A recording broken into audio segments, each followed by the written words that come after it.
నమస్కారం వార్తలకు స్వాగతం. ముందుగా ముఖ్యాంశాలు. మాజీ మంత్రి జోగు రామన్న ప్రెస్ మీట్, పలు అంశాలపై వివరణ.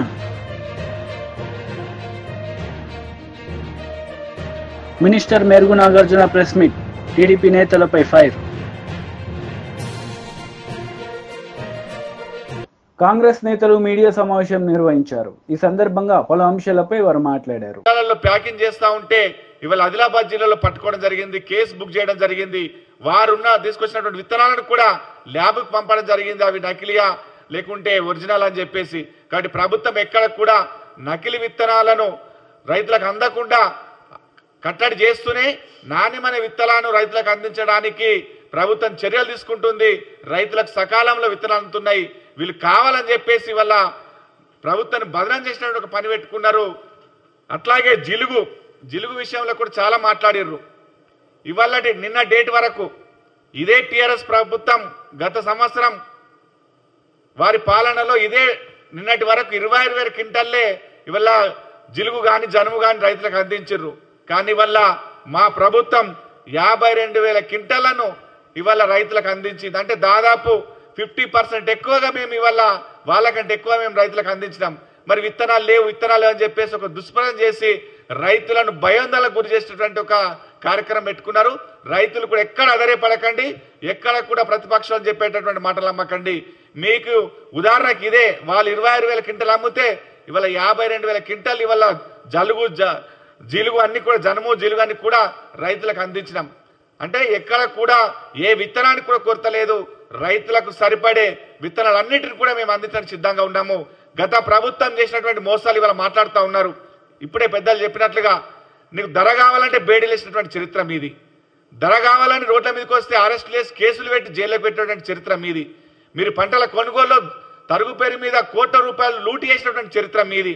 ఎక్కడ కూడా విత్తనాల సబ్సిడీలు ఇవ్వలేరు, డ్రిప్పులు ఇవ్వలేరు, అన్ని కూడా అన్ని రకాల సబ్సిడీ ఎత్తేసి రైతులకు ఇబ్బంది గురి చేసినటువంటి నీచమైనటువంటి చరిత్ర టీఆర్ఎస్ పార్టీది. కానీ ఇవాళ అలా కాకుండా రైతులకు అందుబాటులోకి అన్ని విత్తనాలు తీసుకొచ్చి సకాలంలో ఏ రైతు కూడా ఇబ్బంది లేకుండా పరిపాలన కొనసాగుతున్నటువంటి చరిత్ర కాంగ్రెస్ పార్టీది. మీరు మరోసారి ఈ రకంగా అనవసరమైనటువంటి దుష్ప్రచారం చేస్తూ రైతులు గందరగోళం గురి చేస్తే మాత్రం చూస్తూ ఊరుకోమనేటువంటి మాట చెప్తా ఉన్నాం.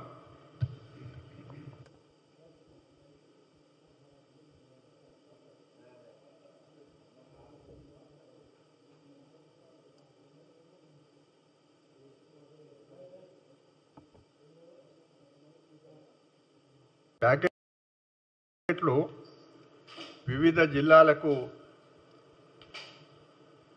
అందుబాటులో ఉంచడం జరిగింది. వీటిని సక్రమంగా పంపిణీ జరగడానికి ఆయా జిల్లా కలెక్టర్లు,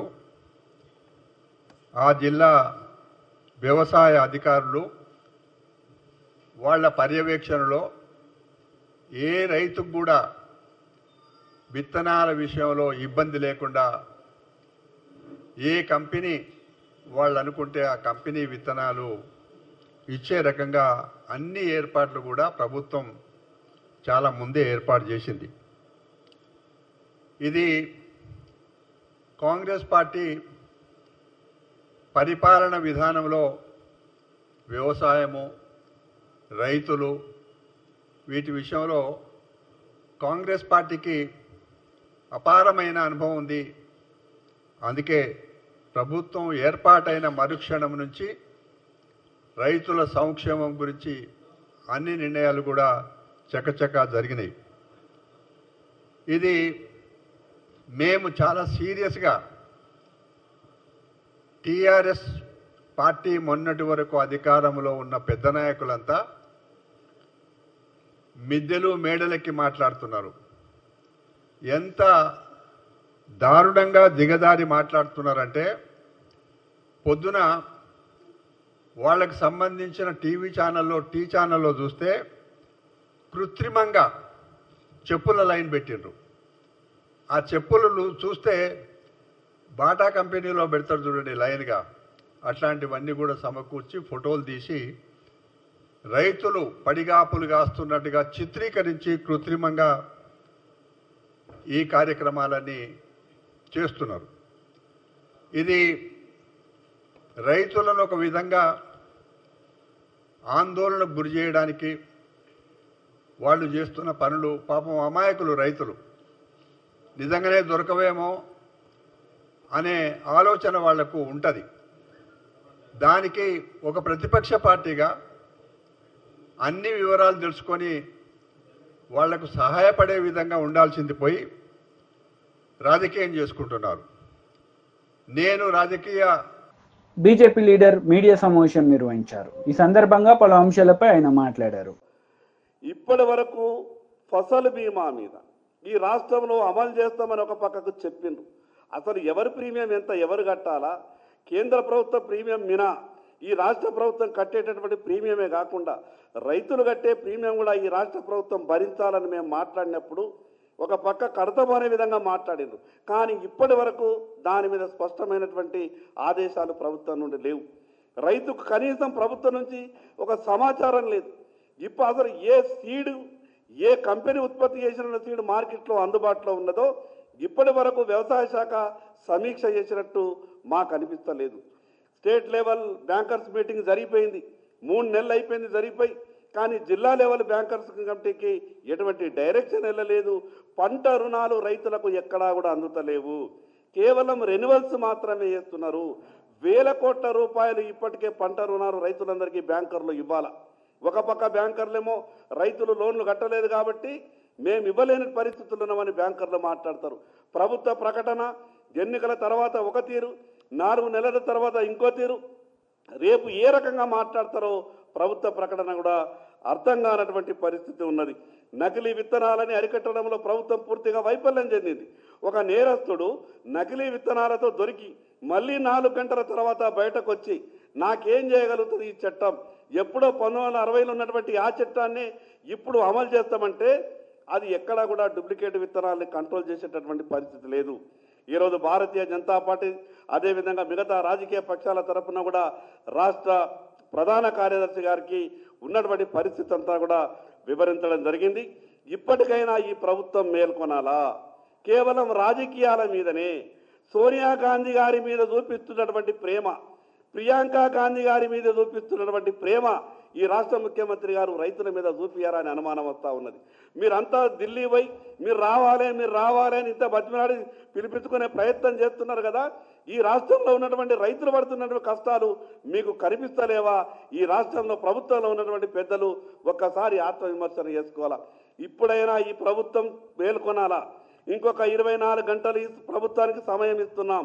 జరిగినటువంటి తప్పుల్ని వెంటనే సరిదిద్దుకోండి. ఏ జిల్లాలో ఏ విత్తనాల డిమాండ్ ఉన్నదో వెంటనే ఆయా కంపెనీలకు మీరు డైరెక్షన్ ఇవ్వాలా. ఈరోజు కంపెనీలు కృత్రిమ కొరతలు సృష్టిస్తూ ఉన్నాయి. ఎక్కడికి వెళ్ళినాయి మీ టాస్క్ ఫోర్సులు? ఏమైపోయినాయి వ్యవసాయ శాఖలు ఉన్నటువంటి విజిలెన్స్?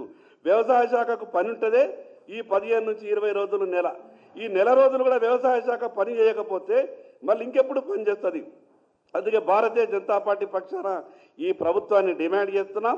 ఈ ఏవైతే రుణమాఫీ విషయం మీద కానీ, అదేవిధంగా డూప్లికేట్ విత్తనాలు మార్కెట్లో నిరోధించడంలో కానీ, అదేవిధంగా మిగతా కావలసినటువంటి సీడ్ ఏదైతే విత్తనాలు రైతులకు అందుబాటులో తీసుకురావడంలో కానీ, ఈ 3 విషయాలపై ప్రభుత్వం వెంటనే చర్యలు తీసుకోవాలా. లేకుంటే ఈ 48 గంటల తర్వాత రైతులతో కలిసి ఉద్యమాలు చేయాల్సి వస్తుంది. దానికి ఈ రాష్ట్రంలో ఏది జరిగినా ఈ ప్రభుత్వమే బాధ్యత వహించాల్సి వస్తుందని ఈ సందర్భంగా తెలియజేస్తున్నాం. ఓకేనా అన్నా? ఇచ్చిన మీకు కూడా ఒక ఆఫీసర్ రిప్రజెంటేషనా?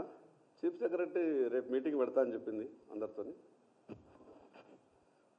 వారు మీటింగ్ పెట్టుకొని ఏ కంపెనీ ఎంతెంత ఉన్నది సాధ్యమైనంత కాడికి ఆదిలాబాద్ జిల్లాకు 2,50,000 రాశి సీడ్ కావాలని చెప్పినాం. మ్యాక్సిమం 1,50,000 ప్యాకెట్ల వరకు ఇప్పించే ప్రయత్నం చేస్తారని మాట్లాడింది. రేపేదో మీటింగ్ కాల్ఫర్ చేస్తామని చెప్పి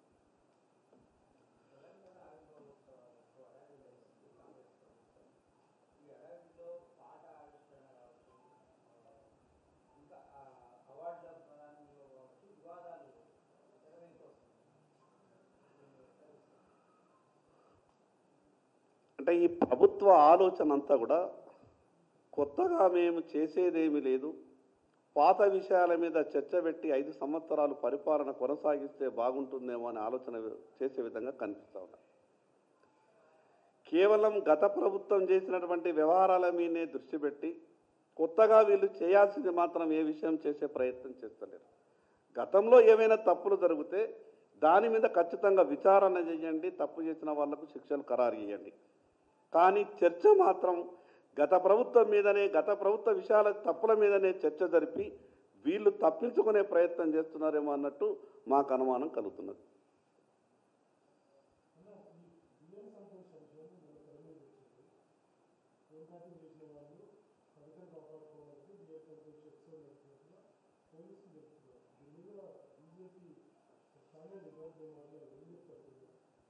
పెద్దలు మాట్లాడతారన్న ఆ విషయం మీద, జాతీయ స్థాయి అంశం కాబట్టి పెద్దలు మాట్లాడతారు.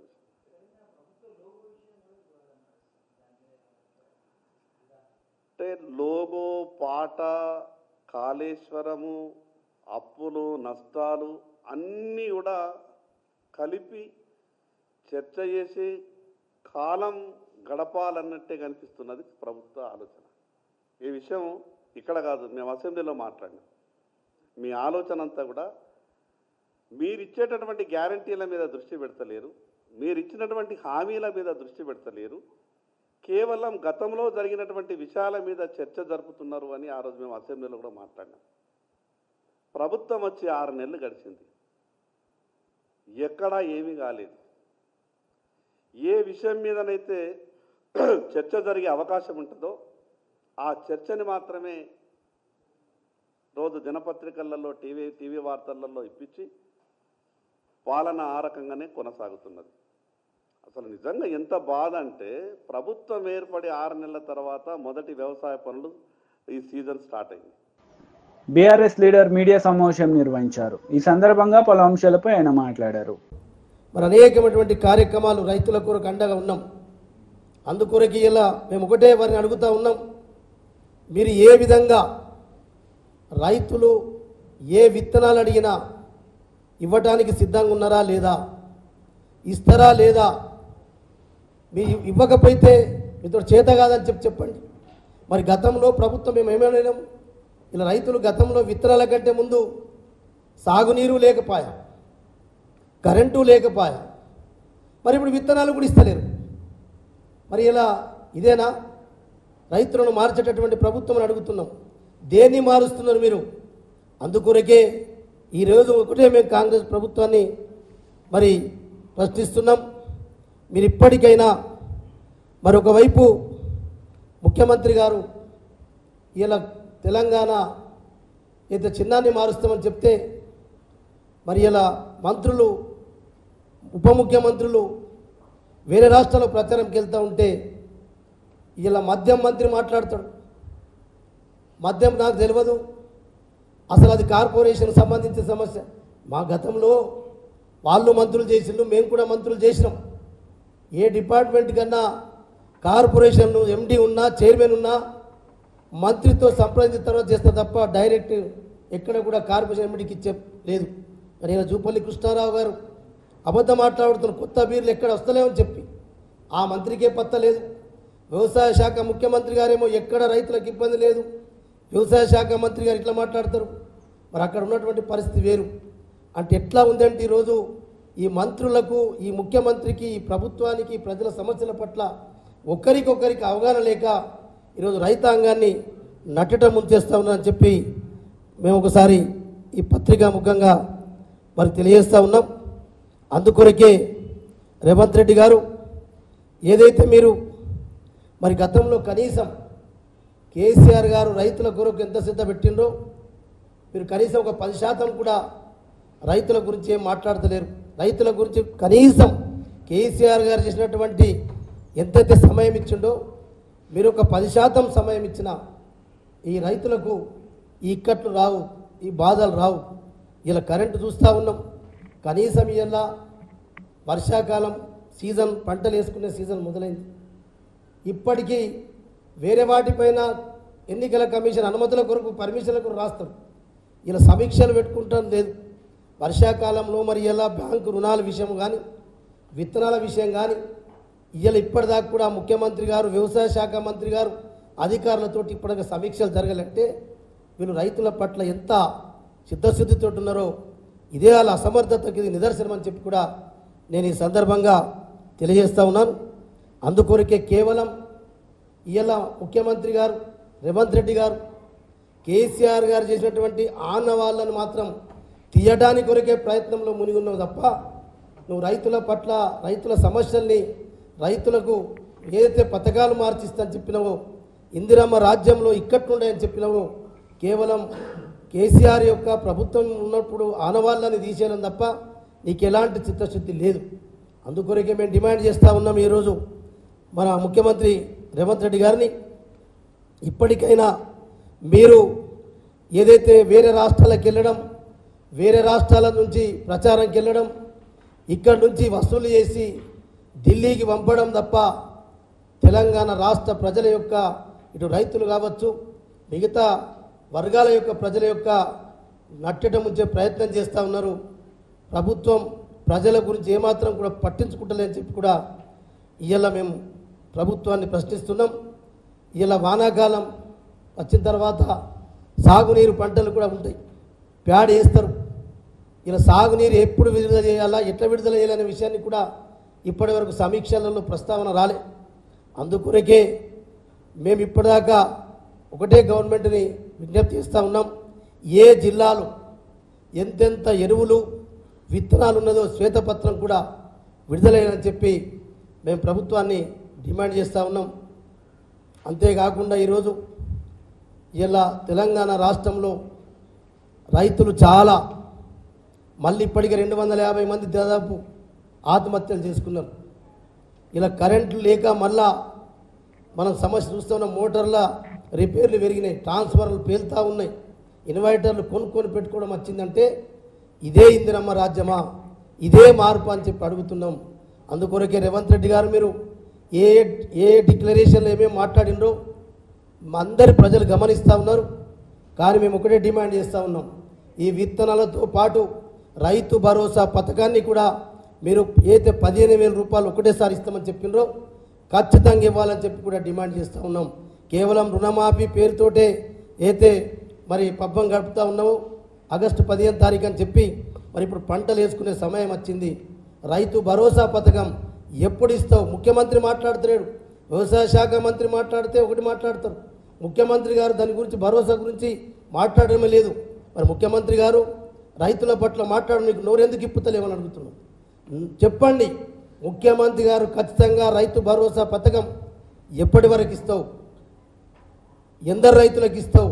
ఎప్పుడు సర్వేలు చేస్తావు? ఇదే మంత్రివర్గంలో తుమ్మల నాగేశ్వరరావు గారు ఉన్నారు. మరి ఆనాడు గుట్టలకు ఇచ్చిండ్రు, చెట్లకు ఇచ్చిండ్రు, రియల్ ఎస్టేట్లకు ఇచ్చిందని చెప్పిన ఆనాడు మంత్రివర్గంలో ఏం చేసినావు? ఆనాడు మంత్రివర్గంలో ఒక మంత్రివి కదా, ఆనాడు ఎందుకు మాట్లాడలేదు? అంటే నీ మంత్రి పదవి కాపాడుకోవడానికి ఉంటుంది తప్ప ఇలా ప్రభుత్వం మారింది అంటే నీ మాట మారితే ఎట్లా? నీ నోరుకు విలువ ఉండాలి కదా. అందుకొరకే ఎప్పుడైనా రైతుల సమస్యల గురించి ఇలా విత్తనాలు జొన్నలు మార్కెట్లో పోతే కలర్ మారితే కొనమని చెప్తారు. టీడీపీ లీడర్ మీడియా సమావేశం నిర్వహించారు. ఈ సందర్భంగా పలు అంశాలపై ఆయన మాట్లాడారు. రాలేదు ఇదే రూల్స్ అంటే వెనక తగ్గేవాళ్ళు ఎవరో కూడా కౌంటింగ్ ఏజెంట్కి వెళ్ళొద్దు. టీడీపీ జనసేన ఏజెంట్లకి ప్రతి విషయంలో అడ్డం తిరగాలి. తప్పులు చేసినా పర్వాలేదు, మేము కాపాడుతాం. ఏం మాట్లాడుతున్నావు? బుద్ధి ఉందా? వయసు వచ్చినా సరిపోయిందా? ప్రభుత్వ జీతం తీసుకుంటూ తప్పులు చేసినా పర్వాలేదా? తప్పు చేయొద్దు, తప్పు జరగకూడదని చెప్పాల్సిన వాళ్ళు తప్పు చేసినా పర్వాలేదు మేము కాపాడుతామనే బాధ్యత లేకుండా మాట్లాడుతున్నారంటే ఎంత బుద్ధి లేని మాటలు మాట్లాడాడో సజ్జల అర్థమవుతూ ఉంది. ఇవాళ శాంతి భద్రతల విఘాతానికి కానీ ఎన్నికల ప్రక్రియకి ఎటువంటి ఆటంకాలు కల్పించినా, బహిరంగ వ్యాఖ్యలు చేసినా ఇమ్మీడియట్గా చర్యలు తీసుకోవాల్సిన బాధ్యత ఎన్నికల సంఘం మీద కూడా ఉంది. ఇమ్మీడియట్గా సజ్జల రామకృష్ణారెడ్డిని అరెస్ట్ చేయాలి. అదేవిధంగా ఈ మాట్లాడిన మాటలు కూడా సాక్షి పత్రిక కావచ్చు, సాక్షి మీడియా కావచ్చు, బ్లూ మీడియా కావచ్చు, గంటకి ఏదో ఉద్ధరించినట్టుగా, ఏదో బ్రహ్మాండంగా మాట్లాడినట్టుగా ఇది మరి ఎన్నికల్లో ఈ హింస ప్రేరేపించడానికి, కౌంటింగ్ ప్రక్రియలో గొడవలు జరగడానికి రెచ్చగొట్టే విధంగా కూడా ఈ సాక్షి మీడియా, సాక్షి ఛానల్ ఇవన్నీ ప్రవర్తిస్తూ ఉన్నాయి. ఆ యాజమాన్యాల మీద కూడా చర్యలు తీసుకోవాలని చెప్పి కూడా నేను ఎలక్షన్ సంఘాన్ని కోరుతా ఉన్నాను. ప్రజాప్రాతినిధ్య చట్టం 1951 ప్రకారం ఎన్నికల ప్రవర్తన నియమావళిని మరి ఉల్లంఘిస్తూ సజ్జల రామకృష్ణారెడ్డి బాధ్యతారాహిత్యంగా ఈ కౌంటింగ్ ప్రక్రియలో ఏజెంట్లని హింసకు ప్రేరేపించే విధంగా మరి రెచ్చగొట్టే విధంగా ఈ కార్యక్రమాలు చేశాడు. దాని ప్రకారం కూడా చర్యలు తీసుకోవాలని చెప్పి కూడా ఎన్నికల సంఘాన్ని కోరుతా ఉన్నాను. బహిరంగ వ్యాఖ్యలతో చేయడంతో పాటు తప్పు చేసిన వాళ్ళని, ఈ ఈవీఎంలు విధ్వంసం చేసిన వాళ్ళని కూడా సమర్థించుకుంటా మాట్లాడిన సజ్జల రామకృష్ణారెడ్డిని నిమిషం కూడా బయట ఉంచడానికి వీల్లేదు. ఇమ్మీడియట్గా తక్షణం అరెస్ట్ చేయాలని కూడా డిమాండ్ చేస్తూ ఉన్నాను. అట్లాగే ప్రభుత్వ సలహాదారి ఉద్యోగం నుంచి కూడా తొలగించాలని కూడా డిమాండ్ చేస్తూ ఉన్నా. ఎందుకంటే తాడేపల్లి కొంపలో ఉండి గత 4 రోజులుగా ముఖ్యమంత్రి కార్యదర్శి ధనంజయ రెడ్డి, సజ్జల రామకృష్ణారెడ్డి, ఆ సోషల్ మీడియా చేసే పడుద్దాయి సజ్జల భార్గవరెడ్డి, అదేవిధంగా రఘురామరెడ్డి, వీళ్ళందరూ కూడా ఈ ఏదైతే టెలికాన్ఫరెన్స్ల ద్వారా ఏదైతే చీఫ్ సెక్రటరీ జవహర్ రెడ్డిని అడ్డం పెట్టుకొని ఏదైతే రిటర్నింగ్ ఆఫీసర్ని బెదిరించే కార్యక్రమాలు కూడా వీళ్ళు ఈ దుర్మార్గులు యంత్రాంగం అంతా కూడా చేసింది. ముఖ్యమంత్రి కార్యాలయం దగ్గర నుంచి, తాడేపల్లి కొంప కార్యాలయం దగ్గర నుంచి, క్యాంపు కార్యాలయం దగ్గర నుంచి ఎవరెవరికి ఫోన్లు వెళ్ళినాయి, ఎవరెవరో టెలికాన్ఫరెన్స్లు వెళ్ళినాయి. ఇవాళ చూడండి చాలా ప్రాంతాల్లో రిటర్నింగ్ ఆఫీసర్స్ మాకు ఆరోగ్యం బాగోలేదని ఒకళ్ళు, లేకపోతే మేము భయపడుతున్నామని ఒకళ్ళు, ఒత్తిళ్ళు వస్తున్నాయని ఒకళ్ళు, మమ్మల్ని తప్పించమని ఇవాళ రాయలసీమ ప్రాంతంలో కొంతమంది ఆర్ఓలు, కొంతమంది పోలింగ్ అధికారులు, కౌంటింగ్ వెళ్ళే అధికారులు మరి ఎన్నికల సంఘాన్ని అడుగుతున్నారంటే దీనికి బాధ్యత ఈ సజ్జల రామకృష్ణారెడ్డి లాంటి ఈ వ్యాఖ్యల వల్లే ఈ దుర్మార్గాలు, ఈ అరాచకాలని బట్టబయలవుతూ ఉన్నాయి. కాబట్టి ఇమ్మీడియట్గా సజ్జల మీద చర్యలు తీసుకోవాలని కూడా డిమాండ్ చేస్తూ ఉన్నా. ఎర్రగొండపాలెం అక్కడ ఆ రిటర్నింగ్ ఆఫీసర్ చెవిరెడ్డి భాస్కర్ రెడ్డి చేసిన అరాచకాలు, అక్కడ ఏదైతే ఆ ఆర్ఓ ఆఫీస్కి వచ్చి అతను మాట్లాడిన మాటలు, ఏళ్ళు చూపించి బెదిరించిన విధానం, ఇది పోలింగ్ ప్రక్రియలో ఇవాళ ఆర్ఓని అక్కడ బదిలీ చేసినట్టుగా మరి వార్తలు మీడియాలో వచ్చాయి. దాన్ని కూడా ఎన్నికల సంఘం దృష్టికి తీసుకెళ్తాం. నిజాయితీగా, నిష్పక్షపాతంగా, పారదర్శకంగా, ట్రాన్స్పరెంట్గా పనిచేసిన రిటర్నింగ్ ఆఫీసర్లు కానీ కౌంటింగ్ అధికారులని కాపాడాల్సిన బాధ్యత కూడా ఎన్నికల సంఘం మీద ఉంది. చెవిరెడ్డి భాస్కర్ రెడ్డి ఆర్ఓని బెదిరించేది మీడియాలో వచ్చింది, పత్రికల్లో వచ్చింది, సోషల్ మీడియాలో వచ్చింది. చాలా స్పష్టంగా ఆర్ఓని ఏలు పెట్టి చూపించి మేము రాజకీయ నాయకులు, మాకు అడ్డం పడకూడదు, మాకు రూల్స్ చెప్పకూడదు, మేము చేసేదే కరెక్టు, మీరు మాకు అడ్డం పడితే మీ మీద ప్రైవేట్ కేసులు వేస్తాం, మీ మీద కంప్లైంట్లు పెడతాం, మిమ్మల్ని ఎన్నికల విధుల నుంచి తప్పిస్తామని చెవిరెడ్డి భాస్కర్ రెడ్డి హెచ్చరించాడు. మరి నిన్న పత్రికల్లో, నిన్న మీడియాలో వార్తలు వచ్చినాయి, ఆర్ఓని మరి విధుల నుంచి పక్కన పెట్టినట్టు వచ్చింది. దాన్ని కూడా ఖండిస్తున్నాం. దాన్ని కూడా ఎన్నికల వైసీపీ లీడర్ మెరుగు నాగార్జున మీడియా సమావేశం నిర్వహించారు. ఈ సందర్భంగా పలు అంశాలపై ఆయన వివరణ ఇచ్చారు. దేశంలో పర్టికులర్ గా కంబైన్డ్ రాష్ట్రంలో ఆంధ్రప్రదేశ్ రామోజీ ఫిల్మ్ సిటీకి సంబంధించి నీ ఫిల్మ్ సిటీలో దళితుల భూములున్నాయి, నువ్వు అప్పలంగా కొట్టేశావు. ఏ రోజన్నా నువ్వు ఈ పత్రికలో ఎందుకు రాయలేకపోయావని అడుగుతా ఉన్నా. జగన్మోహన్ రెడ్డి గారు అసైన్మెంట్ చట్టాన్ని తీసుకుంది ఆషామాషిగా తీసుకోలా. 2003కి ముందు 20 సంవత్సరాలకు ముందు ఏ దళితుడైతే భూమిని పండించుకుంటా ఉన్నాడో, వారి పేరు మీద ఉందో, దానికి ఒక ప్రత్యేకమైన చట్టం తెచ్చి ఒకవేళ ఎవరైనా మధ్యలో దానిని రాయించుకున్నా 20 సంవత్సరాలు అయిపోయిన తర్వాత అదే దళితుడకు దానిని అసైన్ చేసి వాళ్ళకు హక్కు కల్పించాడు. మీరు రాసిన వెర్రి రాతలకు ఎవరో వాళ్ళు చేయించుకున్నారు, వీళ్ళు చేయించుకున్నారు, లేకపోతే అని చెప్పి రాస్తే అవేది కాదు. 20 years కంప్లీట్ అవ్వాలా. మరలా ఏ దళితుడికైతే అసైన్ చేసిందో ఆ దళితుల పేరు మీద వస్తే వాళ్ళు అమ్ముకోవచ్చు, ఎవరైనా కొనుక్కోవచ్చు. ఏదో నాగార్జున ఇంకొకళ్ళో రాయించుకున్నారని చెప్తా ఉన్నారే, అవన్నీ అభూత కల్పనలు. మేము చెప్తా ఉన్నాం, ఎవరు రాయించుకున్నా చట్టానికి లోబడి రిజిస్ట్రేషన్ అవ్వాల్సిందే. మీకులాగా రాజధాని ప్రాంతంలో చంద్రబాబు నువ్వు నీ అంటుకో 4,000 కోట్ల రూపాయలు ఖరీదు చేసే దగ్గర 1,100 ఎకరాలు మీరు రాయించుకున్నారే. రాజధాని వస్తుంది, దళితులు మీ భూములు లాగేసుకుంటారని చెప్పి అప్పలంగా 5 లక్షలు రాయించారే. దానిని ప్రజలు మర్చిపోరు. దళితుల భూములు అప్పలంగా కొట్టేసింది చంద్రబాబు అనుకో తప్ప ఈ రాష్ట్రంలో ఎవరు కాదు. ఒకవేళ ఇప్పుడు జగన్మోహన్ రెడ్డి గారు ఈ చట్టం తెచ్చినాక ఎవరన్నా రాయించుకున్నా ప్రొసీజర్లే ఎక్కడా డివేట్ అవ్వాల్సిన పని లేదు. 20 ఏళ్లు ఉండాలా, లబ్ధిదారుడు అమ్ముకుంటే ఎవరైనా కొనుక్కోవచ్చు. మీకులాగా తప్పుడు ఆలోచనలు, మీకులాగా దళితులను మోసం చేయటం, దళితుల మీద అవగాహనగా మాట్లాడటం, దళితుల్లో ఎవరైనా పుట్టాలనుకుంటారంటాం, దళితుల భూములు దండుకోవటం, భయపెట్టడం, బాపెట్టడం, మోసాలు చేయటం, కేసులు పెట్టడం, భయభ్రాంతులు చేయటం మీకు వెన్నతో పెట్టిన విద్య. మీ కళ్ళు ఏమైపోయినా అడుగుతా ఉన్నా. ఈ రాష్ట్రంలో దళితుల మీద దాడులు జరిగితే, అఘాయిత్యాలు జరిగితే, అమానుషాలు జరిగితే పేటెంట్ చంద్రబాబుకి, చంద్రబాబు తాబేదారులకి తప్ప ఎవ్వరికీ లేదు. ఒక్క జగన్మోహన్ రెడ్డి గారి కోసం ఏనాడైనా మీరు మాట్లాడే కనీస అర్హత లేదు. ఎందుకంటే దళితులు బాగుండాలన్నా, దళితులు ధైర్యంగా బ్రతకాలన్నా, గుండె మీద చేసుకుని ఉండాలన్నా, వాళ్ళతో ఇవ్వందేనని చెప్పేసి వాళ్ళు నా వాళ్ళని చెప్పి, నా ఎస్సీలు, నా ఎస్టీలు, నా బీసీలు, నా మైనారిటీలు అని చెప్పిన రాజకీయ ఉద్దండుడు ఈ దేశంలో జగన్మోహన్ రెడ్డి గారు. మీకులాగా దళితుల భూములు లాక్కుంటున్నారు ఎవ్వరు. నేను చెప్తా ఉన్నా, ఈ రాష్ట్రంలో దళితుల భూములు లాక్కుని తిని పందికొక్కులాగా బలిచింది తెలుగుదేశం పార్టీ తప్ప ఎవరు లేరు. ఏదో మీకు అయిపోయింది, ఇక తెలుగుదేశం పార్టీ కోసాలు కదిలిపోతున్నాయి. వార్తలు ముగించే ముందు ముఖ్యాంశాలు మరోసారి. మాజీ మంత్రి జోగు రామన్న ప్రెస్ మీట్, పలు అంశాలపై వివరణ.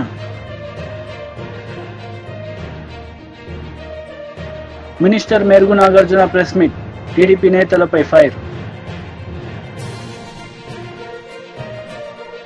ఈ వార్తలు ఇంతటితో సమాప్తం. తిరిగి ప్రసారమయ్యే వార్తల్లో మళ్ళీ కలుద్దాం. అంతవరకు సెలవు. నమస్తే.